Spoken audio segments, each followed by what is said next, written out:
ahead and get started. My name is Katie Pratt. I'm the Executive Director of the Environmental Quality Board, and thank you so much for being here this afternoon and for joining us for this speaker series. So this is the third installment of our speaker series on climate change and environmental review. And this speaker series is one of several activities EQB is doing this year in 2022 as part of our pilot program on integrating climate change into environmental review. So the speaker series is bringing subject matter experts in climate change and environmental review to interact with and hear their perspectives, and for the audience to have an opportunity to ask questions and have discussion. So thank you for joining us today. I just wanted to give you a heads up to stay tuned for our May event that is coming up on May 23rd at 1 p.m. And that speaker series will feature Louise Miltich, who's the Energy Program Director at the Minnesota Department of Commerce. She's in the Energy Environmental Review and Analysis Division, and she will be paired with Dr. Kenny Blumenfeld at the Minnesota Department of Natural Resources. He's the senior climatologist. And Louise and Kenny together are going to discuss how climate data, resources, and tools that are available in the state can be useful for environmental assessment worksheets. So I think that's going to be a great conversation. I hope you all can join us. Again, that is on May 23rd at 1 p.m. If you have any suggestions for future discussion speaker series discussions beyond that, please let us know. We're still pinning down topics for June and July and welcome any input on that. You can give us ideas either by just sending an email to any of the EQB staff, or if you have ideas today, you can put those into the chat. So again, thank you. And with that, I will turn it over to Yasmin to introduce today's session. Great. Thank you, Executive Director Pratt. Good afternoon, everyone. My name is Yasmin Robinson, and I am the Environmental Review Program Administrator here at EQB. Today, I am also joined by my colleague Marty Benson, who is running the show behind the scenes on WebEx and in the chat. And we also have Denise Wilson, Director of Environmental Review, also at EQB. So you may hear them pop up at times during the meeting. So today we will have a presentation and there will be a Q&A portion after that. And if you are a cohort member, feel free to reserve your questions for the cohort meeting beginning at 2 p.m. And also just a reminder, we are recording today's session, and that recording will be posted on the EQB website. So today I'm really happy to introduce our speakers, Amelia Vohs, Regulatory Attorney, and Joy Anderson, Senior Staff Attorney from the Minnesota Center for Environmental Advocacy. So I will hand over the sharing and the controls to our speakers today. Great, thank you so much, Yasmin. I'm going to attempt to share my screen and we'll see how this goes.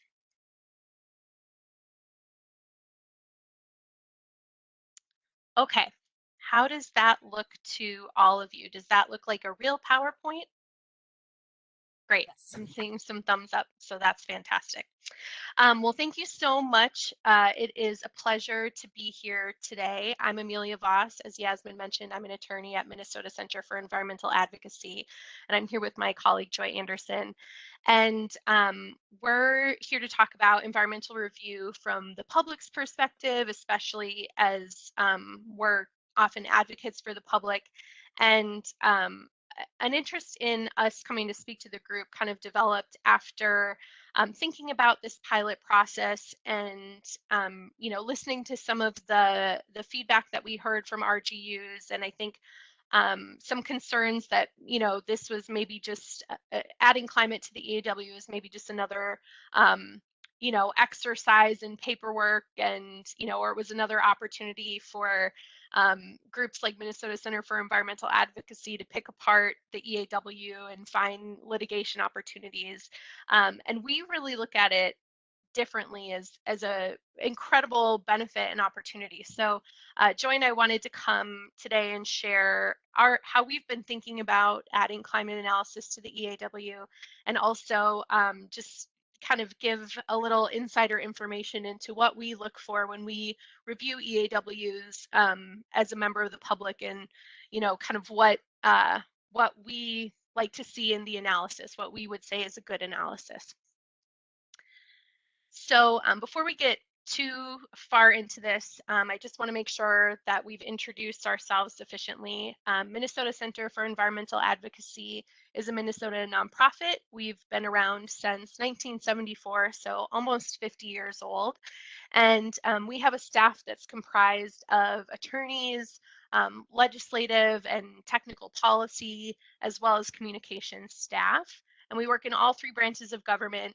I think what makes us unique, however, as from other Minnesota nonprofits that are concerned with the environment, is that we do have attorneys on staff, and we frequently represent both MCEA, other nonprofits, and community groups in legal cases about issues that affect the environment.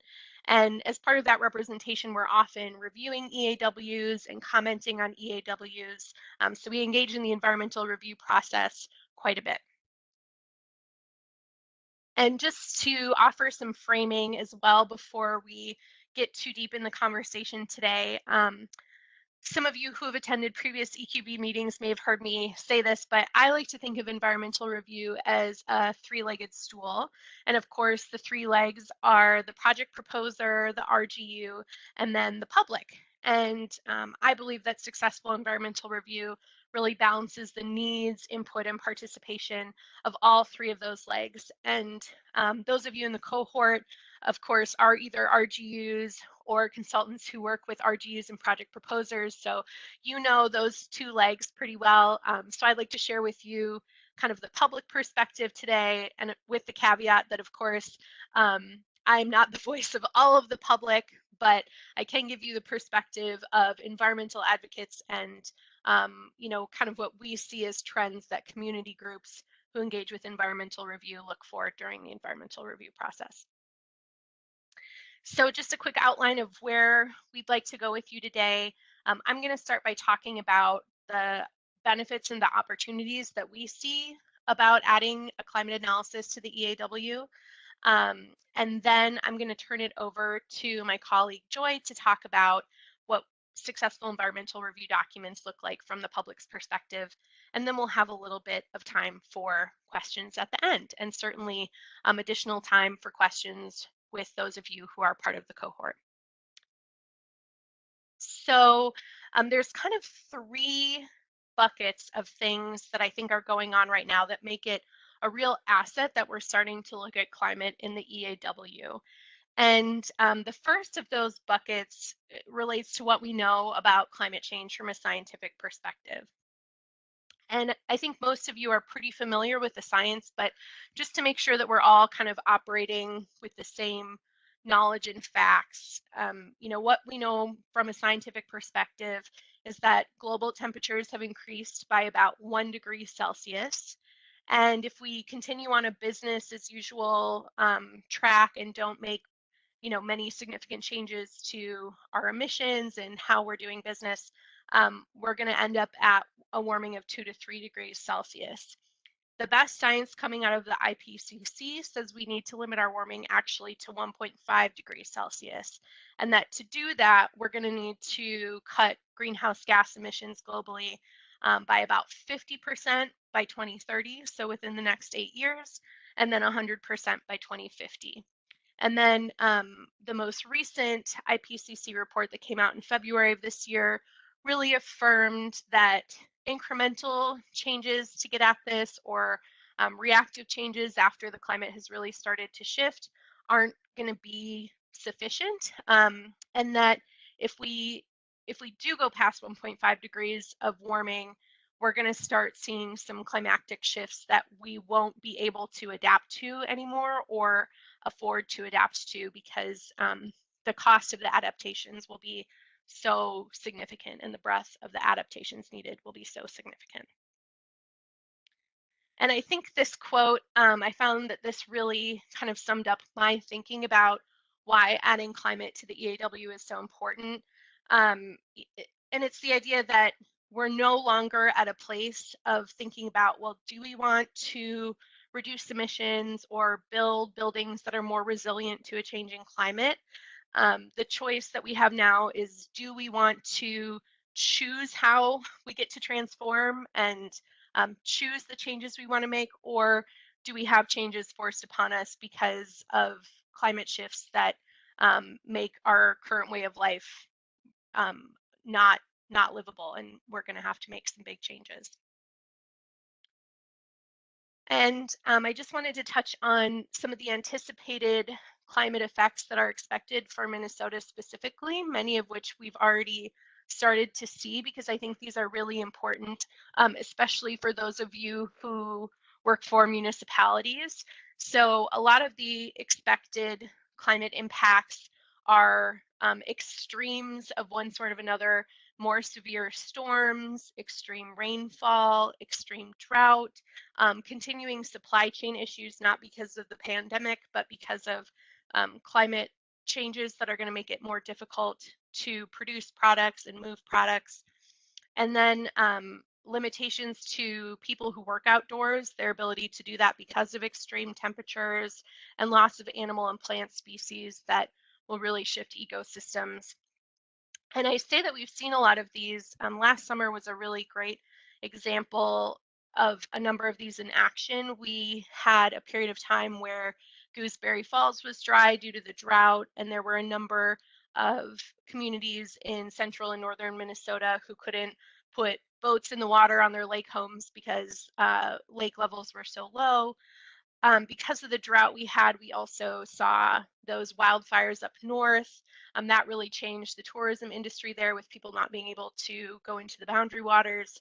And we also, if you remember, had kind of a really significant haze and poor air quality for a number of weeks last summer because of the wildfires. So, like I said, a lot of these are already present and are just expected to get worse.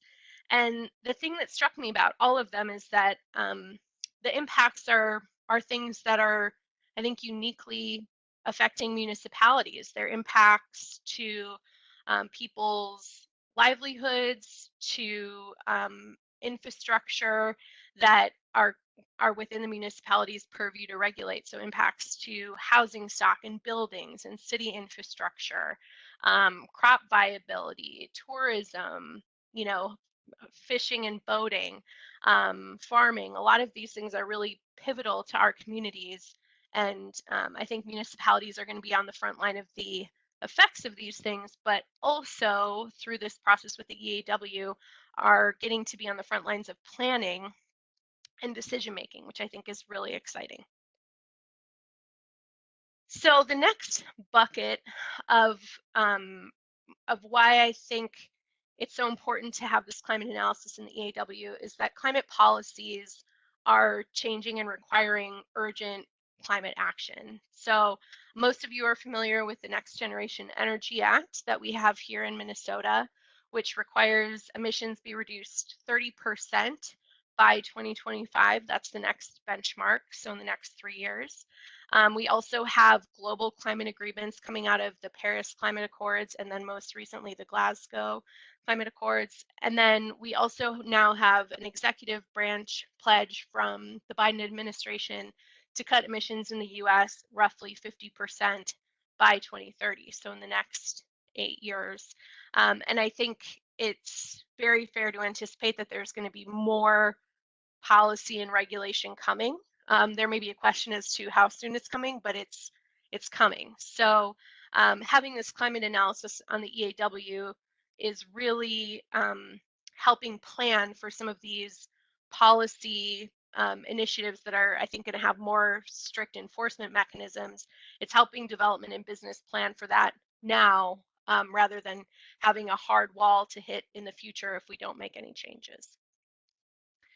And just to highlight, I think we all know this, but where we are on our climate goals. So we missed our 2015 goal in the Next Generation Energy Act. We're not on track to meet the 2025 goal. The most recent data that I looked at from the Pollution Control Agency said we've only reduced our emissions about 8%. So we're a long way away from the 30% that we're supposed to get to in the next 3 years. So I do think that this EAW process is also an exciting opportunity for all of us to sharpen our pencils and look at new and better ways that we can still build projects in Minnesota, but have those work in a shifting climate.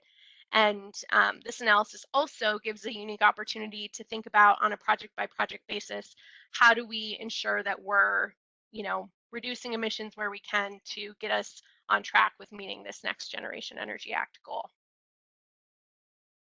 And then the last bucket of things that really make this EAW and this climate analysis in the EAW useful are that businesses are really pursuing urgent action swiftly. And so I just highlighted some Minnesota businesses here that are taking big action on climate.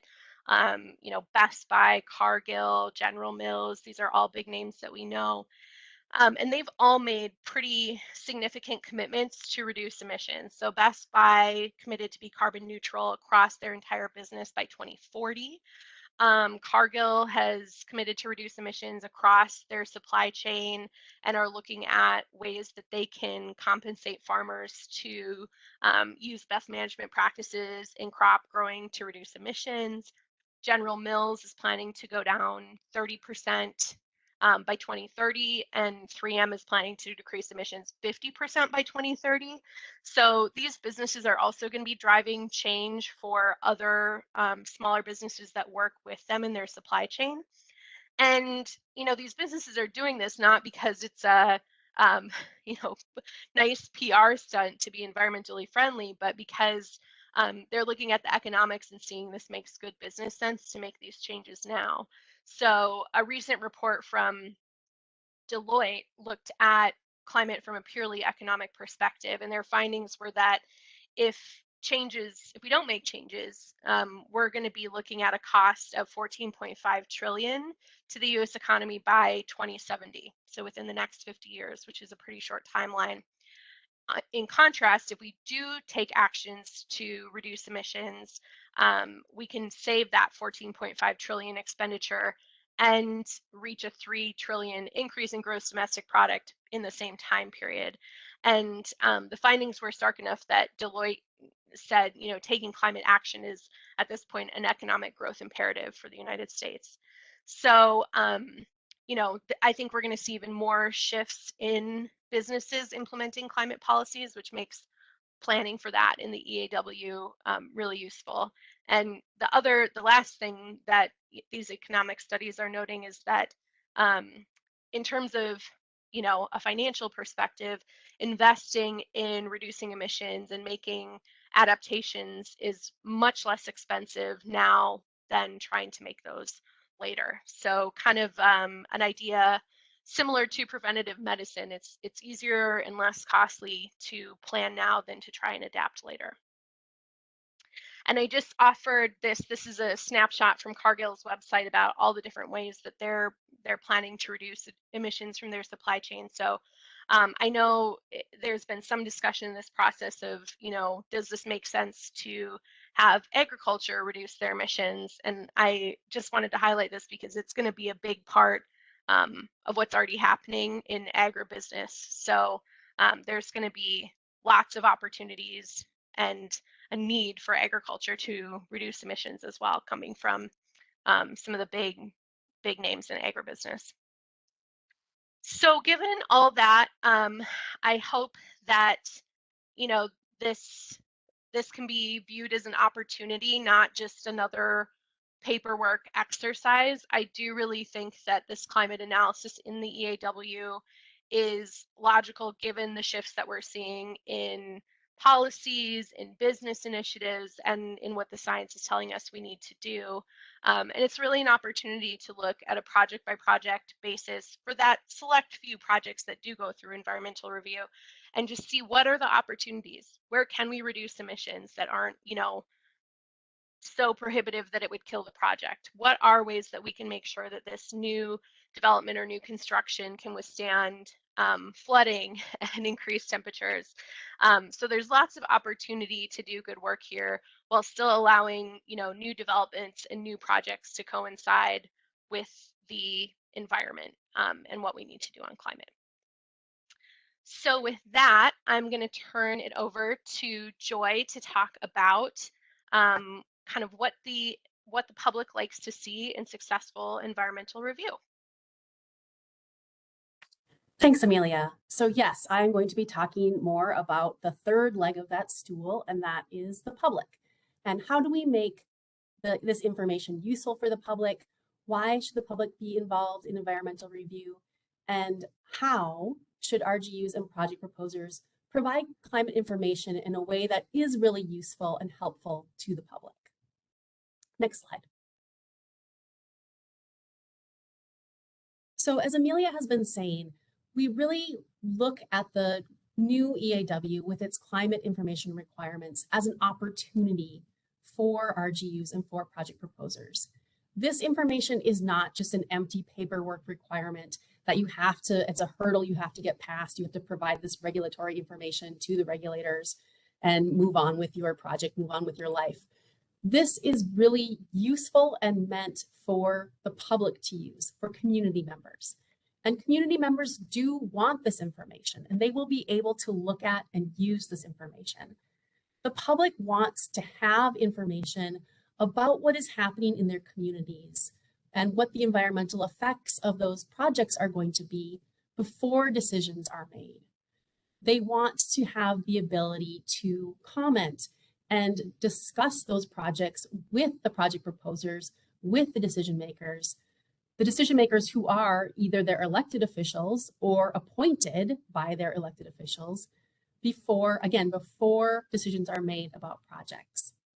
And community members also want to know that proponents of the project are listening to their concerns and responding to their concerns. We think all of this is an opportunity for project proposers and RGUs to involve the public to make projects better. Next slide. And this is what MEPA requires. If you look at the Minnesota Environmental Policy Act, the statute that sets up environmental review, some of its main purposes are to involve the public and get the public information. If you look at the rule that talks about the objectives of the environmental review process, it is very clear about that. One of the objectives listed in the rule is to provide information not only to the project proposer and to governmental decision makers, but also to the public concerning the environmental effects of a proposed project before any decisions are made. And another purpose is to provide the public with systematic access to decision makers who, again, are their elected officials or appointed by their elected officials, so that there is a public awareness, an ongoing public awareness of environmental concerns, and that those public and private decision makers have accountability for the decisions that they're making. That is built right in to MEPA. Those are its very purposes. That's the purposes of environmental review. Next slide. And for that reason, public involvement is built into the structure of MEPA. It's built into the very bones of environmental review.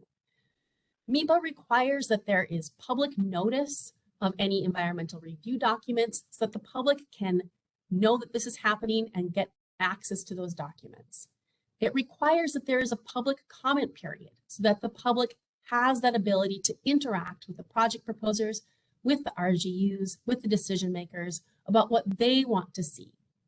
And it also requires that an RGU take those comments, read every one, and respond to all of them. This is supposed to be a back and forth. MEPA is meant to provide the public not only the opportunity to talk to decision makers, but for those decision makers to respond and talk back. Next slide. And we really see this, again, as Amelia was saying, as an opportunity. Public transparency can help project proposers, RGUs, and the public. It can benefit all of them while making projects stronger, better, more resilient, more sustainable. It's an opportunity for project proposers and RGUs to potentially diffuse public opposition by providing information about a project. If an EAW shows that changes have been made to the scope or the effects of a project, that can be helpful. Last week, I think it was last week, to this group, Commissioner Kessler was saying that a lot of the times a project may have already been changed even before it goes into the environmental assessment worksheet phase, because project proposers downscaled or changed things in order to avoid having to do an EIS. And if that's the case, if an EAW shows that, if an EAW says a bigger project was considered, but now we have scaled it back, that can be useful to show people in the public that project proposers and RGUs are being thoughtful about the projects they're building, about the environmental effects that they will have. Also, an EAW is an opportunity to show the public that mitigations are being considered, that the project proposers and the RGUs are looking at ways to decrease the number of emissions from a project, that they're being responsible, that they're thinking about how to make the project better. Those things can help diffuse public opposition and help a project move forward with public support. In addition, an EAW, oh, sorry, go back a second, Amelia. In addition, an EAW is an opportunity to address issues that might cause further controversy, up to and including a potential lawsuit. So if an RGU provides responses to public comments that are helpful and informative, those can show why the concern that the member of the public has brought up is not as concerning or not as much of a problem as the commenter may have thought. Also, concerns and comments can be addressed by the project proposer and the RGU. You can make changes to projects based on these. You can diffuse public concerns by actually addressing them. And I can tell you certainly that that MCEA has gotten responses to comments that have made us think, okay, now we know more. It is not worth pursuing this any further. So that can and does happen. And so looking at the responses to comments, not simply as something that you have to do, an obstacle, a hurdle that you have to get over to move forward, looking at it as an opportunity. Next slide. So looking specifically at the new EAW form that is being studied in this pilot project, what climate information is helpful for the public, helpful for groups like ours to see in the new EAW form? And to me, really, it seems like the information that's being required in the new EAW form can be broken down into 4 areas. First, the greenhouse gas emissions calculator that you have to do for every project, the discussion of mitigations of emissions that has to be done, the discussion of climate resiliency and adaptation. How is the project going to adjust to the changes in climate that we're already seeing and we'll see more of in the future? And then how does the project fit in with the Next Generation Energy Act goals that Amelia has been talking about? So I'd like to look at these one by one. Yeah, there we go. So first, for the greenhouse gas emissions calculations, what is helpful for the public to see? The public wants to see a good faith attempt to calculate the greenhouse gas emissions from a project. And that includes counting all the sources of greenhouse gases that are required by the guidance and using a respected calculation method to determine what those greenhouse gases are. And the guidance that has been developed by the EQB provides RGUs with a lot of information about how to do that. This is not something that you have to pull out of the air. This is not something that you have to come up with yourself. There is information in the guidance about how to do this, what tools there are. There are a lot of different tools, and that can be used for a lot of different projects.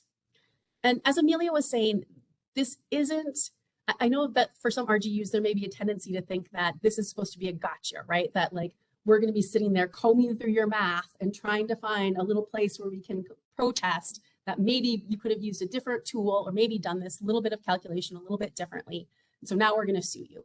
And that is not what this is. We want to see a good faith attempt to include everything. And that's what we're going to look at. And we know that there are different ways and different tools that can be used. And those can all end up in a good faith place where you've tried to calculate all the greenhouse gas emissions. And what you don't know is that Joy and I went to law school because we can't do math. And so, we're really ill-equipped to double check the counting. Yes, I will not be doing long division or algebra or multiplication or whatever needs to be done. I'm not going to be doing that. So what is unhelpful in a calculation like this is attempts to minimize the greenhouse gas emissions unfairly, trying to leave out sources of emissions in order to keep your numbers artificially low, using unsupported assumptions about conditions that are going to be at the project in order to, again, keep those numbers artificially low. So what I'm thinking about for that is, as an example, maybe at an industrial facility saying, well, we're going to calculate the emissions as though all the equipment and all the mobile sources, all the vehicles at this project are going to be electric vehicles, when in fact, there hasn't been a commitment to that, and the project proposer hasn't actually said, this is for sure what's happening. So that would be a way that would be unhelpful in a climate analysis there.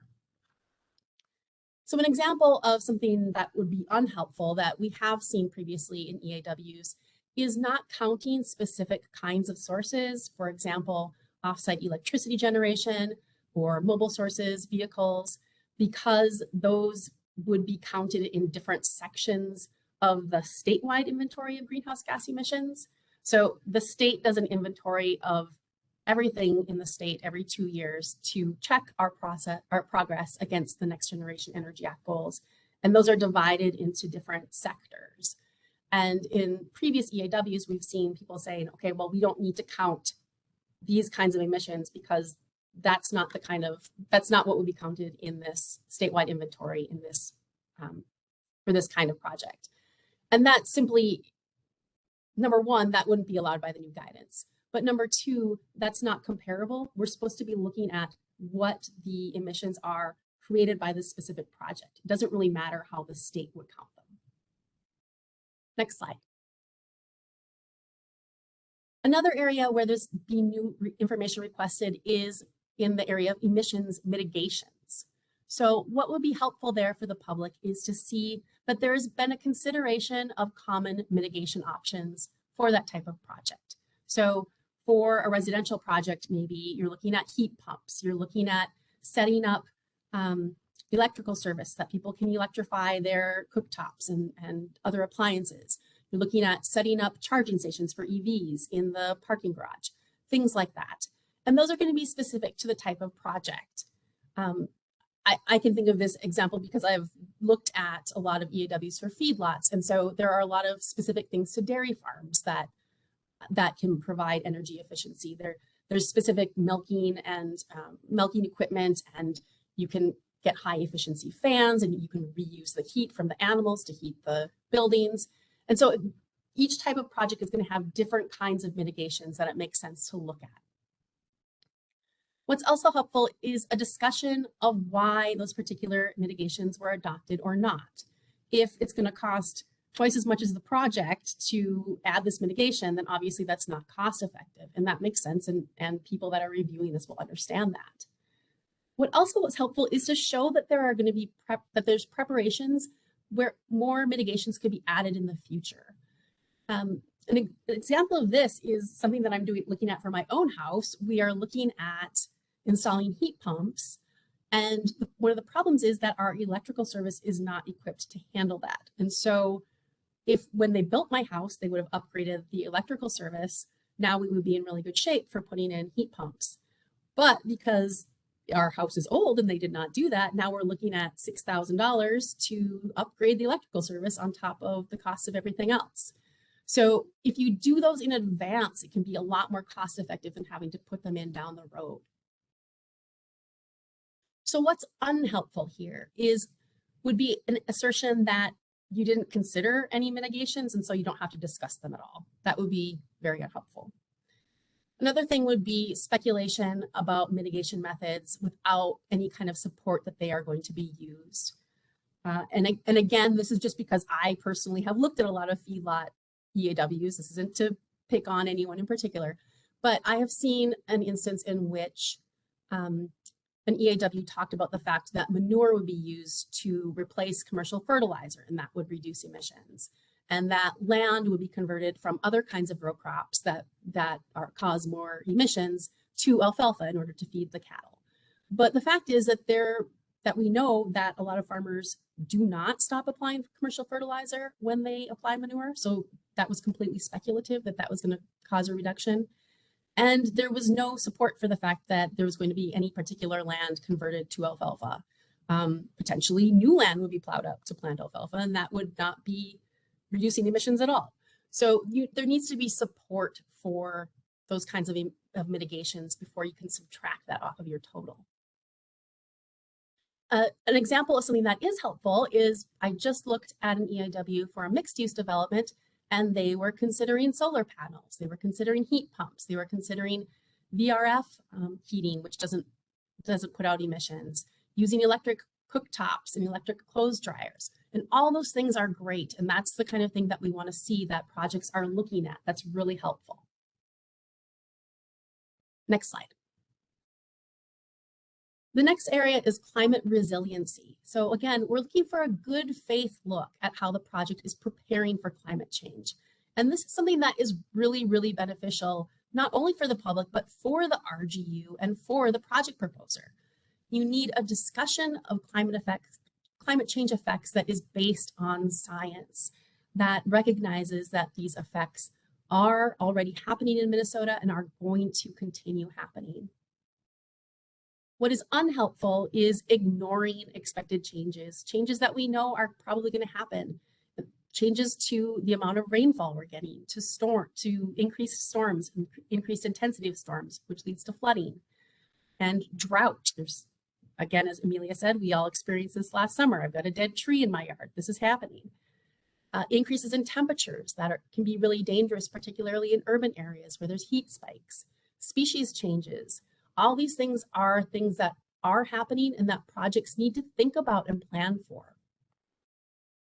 As an example, downplaying climate change effects, saying this isn't going to be a big deal, my project doesn't need to look at this, it doesn't need to worry about this, that will hurt your credibility with the public. If we look at that, if we look at an EAW and see that you're saying climate change isn't going to be a problem, my project will be fine, that's going to be a red flag. As an example of something that is good, again, this mixed use development the EAW that I was looking at talked about the fact that there's going to be higher temperatures, and that will affect energy costs for heating and cooling, that there's going to be more intense rainfall, and therefore you need to look at an emergency overflow plan for the project, and that there's going to be increased freezing and thawing cycles, which may mean putting more salt on the ground, which is bad for lakes. And so I thought that was a very thoughtful look at how this project would actually be affected by climate change and starting to plan for those things. Next slide.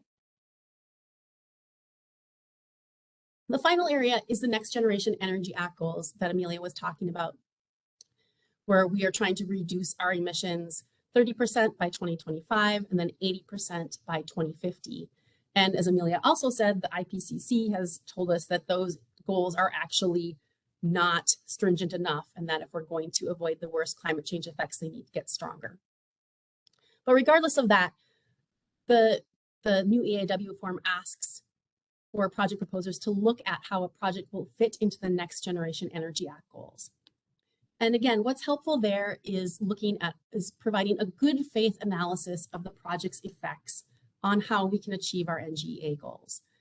And an acknowledgement that Minnesota is not currently meeting its goals and is not on track to do so, and that we need to make changes to meet those goals. And then a discussion of how the project will try to cut its emissions in the future in order to change along with those goals as we have to cut our greenhouse gas emissions even further.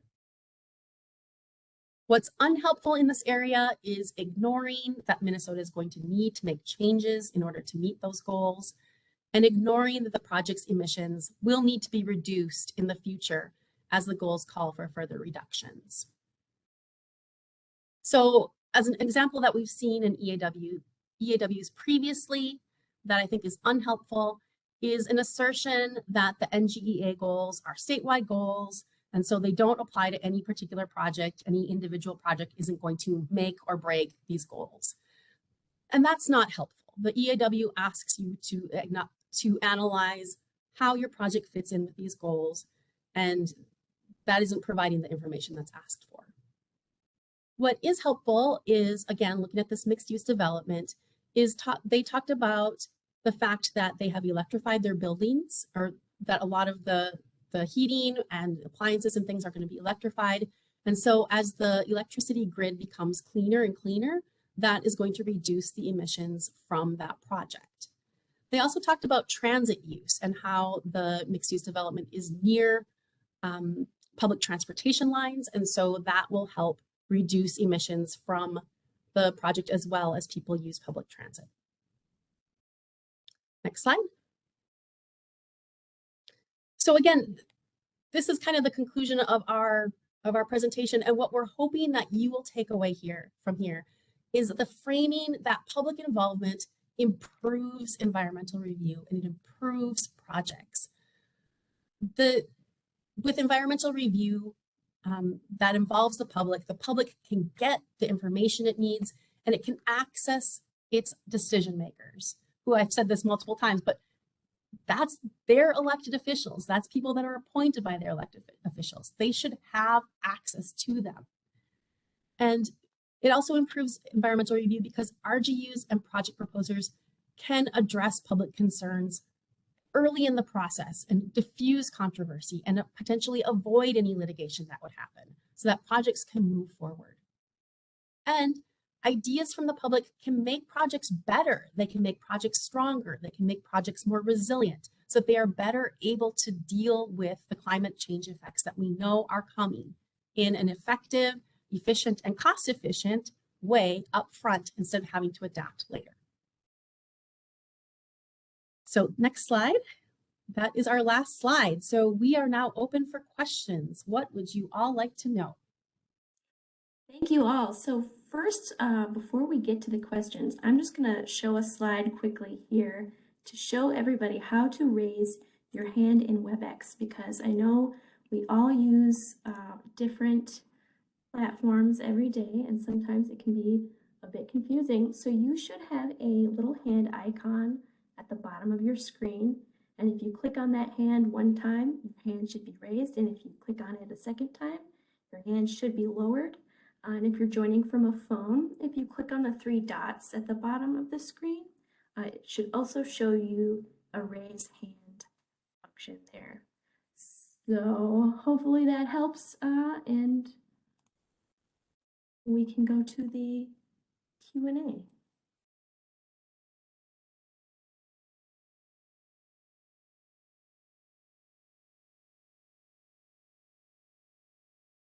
There are currently no hands raised. I guess we did such a good job that no one has any questions. We answered everything you could possibly want to know. Yeah, well, I think that was really, really, useful information, and especially, for the RGUs, I think. And one thing I'll add is, I hope that one of the takeaways from this presentation is that, we're invested as MCEA in working on this with RGUs and project proposers. We very much understand that, development needs to coincide with climate change, and that, the answer is not no new projects, that we have to figure out a way to work together here. And you're always going to have some people who engage in environmental review who just don't like the project, and that's going to be unavoidable. But I do think that based on Joy and my time working with communities, a lot of the tips we've given here are things that will help minimize some of that tension. And I do see that we have some hands raised, but the one other thing I'll say is that when we as MCEA comment on an EAW, I would also love for the RGUs to see that as our kind of hint to you of things that, we're sort of saying, maybe take a second look about this, look at this, we're concerned about this. I want to be clear that we don't want to be in litigation. It's really expensive and time consuming and kind of a waste of everybody's time if it can be avoided. So We often try and, kind of give a hint of, hey, we're a little bit concerned about this in our comments. And, we'd love to see RGUs do more supplemental EAWs responding to certain things more in depth, or, to have more of a back and forth instead of kind of a real adversarial process. So, okay, I'll be quiet. Yeah. Well, we do have a hand raised here from Sadie. Sadie, you are unmuted. What's your question? I love this presentation. Thank you so much. And I really like what Amelia was just saying about wanting it to be more of more collaborative instead of just confrontational. I'm wondering, as just a member of the public, not a part of an advocacy group of any sort, do you see any way that something like the EAW could be more accessible to the general public? Most people I know, don't subscribe to the newsletter that comes out with all of the notices. They have no idea that EAW is even a thing, and it's not until an advocacy group comes out and makes a statement about something that the public comes out, and usually at that point they're just furious, and there's no compromise, there's no collaboration, there's nothing positive, they're just angry about it and they want to stop things. So I'm wondering if you see any opportunity for another step in the process or better communication to make these technical and legal documents more accessible to the general public and more inviting in a collaborative way to make more positive contributions instead of just, I'm opposed to this. Yeah, well, I do have a thought, and then I see Denise has put her camera on, so I know I anticipate she'll have some great thoughts too. One thing I'll say is, if you have a project that you have some inkling may be controversial in the community, I've seen this quite a bit in my work with transmission lines. We support transmission lines at MCEA, but those can be really controversial in communities. And the earlier that the project proposer can start hosting like public informational meetings, or if it's a municipal decision maker, if there's some kind of citywide meetings that can be noticed or had, even though those aren't a formal part of the environmental review process, the earlier you can give people notice and the more you can communicate with them, I think the better off it is. And the one other thing I'll say, and then I'll let Denise chime in, is that there are times where communities ask for additional time to comment on EAWs because, for people who aren't paying attention to the monitor, kind of a 30-day comment period can happen really fast if it's something that they just find out about, 2 weeks into the comment period, and it is a lot, the EAW, for the public to digest. So I think being willing to grant some extensions to the public of those comment periods, which RGUs very, very frequently are willing to grant those extensions, that also goes a long way to help the public, I think, have a little bit more time to process. But I'm curious to hear what Denise thinks. Well, thank you, Amelia, and thank you, Amelia and Joy, for this amazing presentation. It was extremely thoughtful and very helpful, and in many ways is actually a good overview for other areas of assessment besides climate when looking at an environmental assessment worksheet. And thank you, Sadie, for your question. And one of the challenges with the environmental review program, like you said, is most people don't know about the program until something happens where they have those concerns. And, advocacy groups like MCEA often, as standard practice, review projects and look for projects. And one of the ways they do that is by subscribing to the EQB monitor. So the Environmental Quality Board on our webpage, you have access to a weekly newsletter. And in that newsletter, there, as they mentioned earlier, every project, every EAW, every environmental impact statement, they're required to do a public comment period. And so when those comment periods become available, when those projects get noticed, when there's an availability of those environmental documents, that's all noticed in the EQB monitor. and they're typically a minimum of 1 30-day comment period. And so I would encourage you to register for the EQB monitor, and then also stay connected with your local units of government. 2/3 of the environmental assessments are done by local units of government. So stay active and stay engaged with your local units of government on projects that they're evaluating.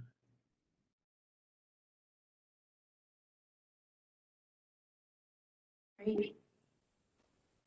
Doesn't seem like, I don't see any other hands, and we don't have any questions in the chat.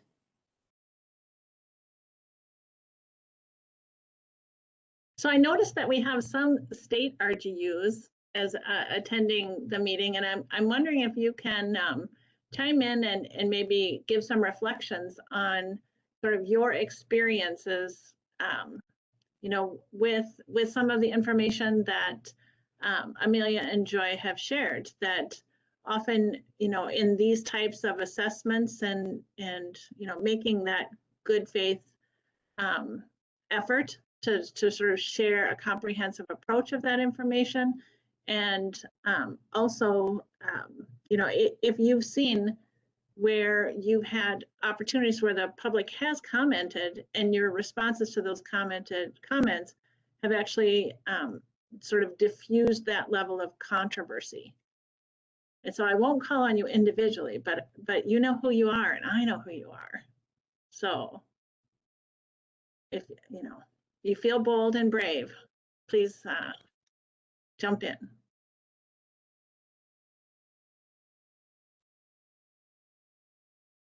No hands raised so far.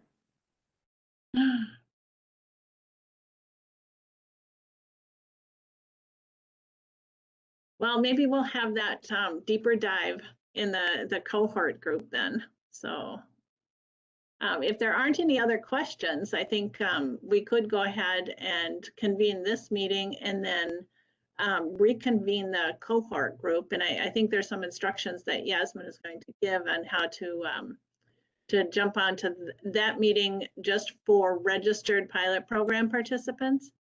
And so I'll hand it back over to Yasmin. Great, thank you. So thank you everyone for joining today. This was extremely good information, and I think I will be going back to watch the recording of this a few times. More information about the pilot program can be found on the EQB project webpage, where this recording, in addition to the other previous recordings, are located.